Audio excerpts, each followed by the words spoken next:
Now let's start with the next group of p block elements, that is group number 17. Group number 17 members are fluorine, chlorine, bromine, iodine and astatine. The last member astatine is radioactive. These elements have the general configuration of NS2NP5. That is, they have 7 electrons in the valence shell. These are also known as halogens. Halogens means salt producers or salt forming. Okay. Now, what is their occurrence? Fluorine mostly occurs in the form of fluorides, either in soil or in river water. Chlorine, bromine and iodine, these occur as salts, mostly in seawater. Okay.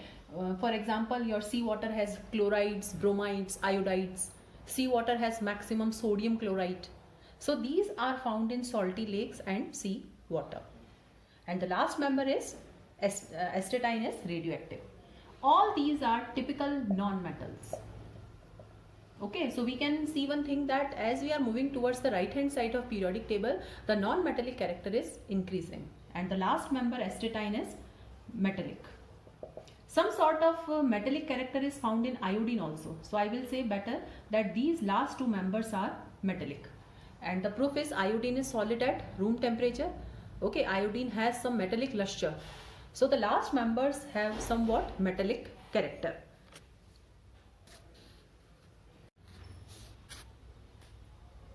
Now the next is general physical properties of group 17 members. The first property is atomic size. Since we are moving from left to right, so atomic size is continuously decreasing. So they are smaller than group 16 members. But down the group, what happens? Because of the increase in number of shells, the size increases. The second physical property is ionization enthalpy. Ionization enthalpy is related to size. So since they are smaller in size than group 16, the ionization enthalpy of group 17 members is more. Now down the group, your size increases and ionization enthalpy decreases. The third property that we'll discuss is electronegativity. So because of the smallest size, their electronegativity values are very high. Halogens are the most electronegative elements in the periodic table. Down the group, since the size increases, the electronegativity will decrease. So which is the most electronegative element in your entire periodic table? It is fluorine. The next property is electron gain enthalpy. Now electron gain enthalpy we have discussed in group 16 also, and it is the energy released when electron is added. So since they are smaller in size than group 16, they have more tendency to gain electrons than group 16. Okay, because of their small size. And since they have more tendency to gain electrons, the electron gain enthalpy values of group 17 are more negative. Okay, because more energy is released. So for electron gain enthalpy, we have to use either more negative or less negative. So as we are moving from left to right, the size is decreasing. The tendency to gain electron is increasing. So more and more energy will be released. So which will be having the maximum negative electron gain enthalpy in the entire periodic table? Definitely halogens. So halogens have the highest tendency to gain electrons, and they have the maximum negative electron gain enthalpy values. And one more thing is there, that why? Because they are short of only one electron to acquire stable noble gas configuration. So what they will do? They will gain that electron and they will become stable. Okay, so this is also the reason that they gain electrons so easily. Now let's discuss the variation of electron gain enthalpy in a group. So when we are moving down the group, the size is increasing. If the size increases, tendency to gain electron decreases. So electron gain enthalpy is less negative. So whenever we are moving down the group, the electron gain enthalpy becomes less negative. It means which should be having the highest tendency to gain electron? Fluorine. And which should be having least? That is iodine. But one exception is there, and that exception we have learned in group number 16 also, that is the electron gain enthalpy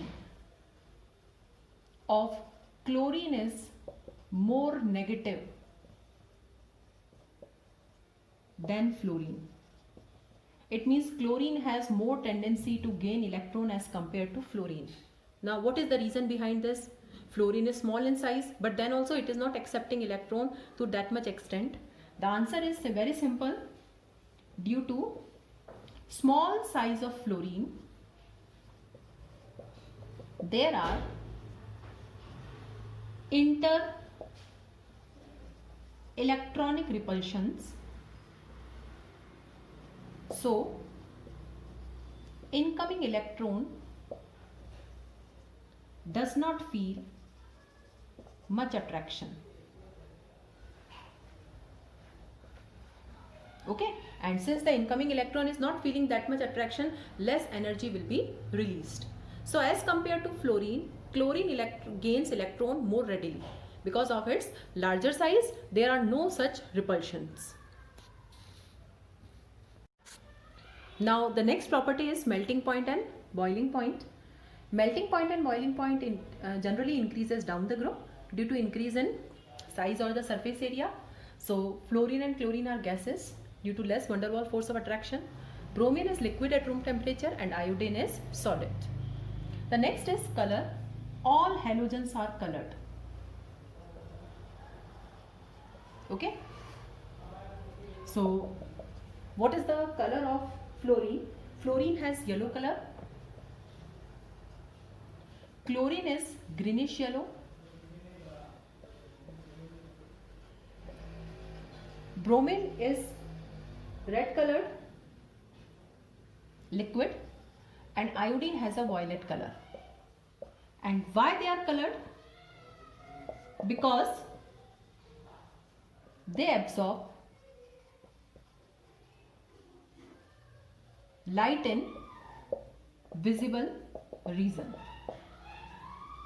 Okay, so they will be absorbing some visible radiations, and because of the visible radiations, what will happen? The electrons are excited, and since the electrons are excited to higher levels, the electrons will be returning back, and again they will be emitting the visible radiations. So halogens are colored. Now the next is bond dissociation enthalpy. Okay, now this is the order for bond dissociation enthalpy. So according to this order, the bond enthalpy of fluorine is less than chlorine. Chlorine is having more than bromine, and that iodine. In chemistry, we have a rule that when a bond is formed between two smaller atoms, okay, there is more extent of overlapping and the bond is strong. So if we apply this concept, then fluorine should have maximum overlapping. So this bond should be the strongest, and iodine bond should be the weakest. Iodine bond is the weakest because of the large size of iodine atoms, the overlapping is very less. But here the fluorine bond is not the strongest. As compared to fluorine, chlorine bond is stronger. So what is the reason behind this? The reason is fluorine is very small in size, and there are 3 lone pairs on each fluorine atom. Okay, because fluorine has 7 electrons in the valence shell. 1 it has given, so 6 are there. And due to these lone pairs, there are repulsions. There are inter-electronic repulsions in small F2 molecule. Okay, and because of these inter-electronic repulsions, what will happen? The bond will be dissociated more readily. So the bond enthalpy of fluorine is less than chlorine. Okay, it means if we see that iodine will be having the weakest bond and chlorine will be having the strongest bond of all the halogens.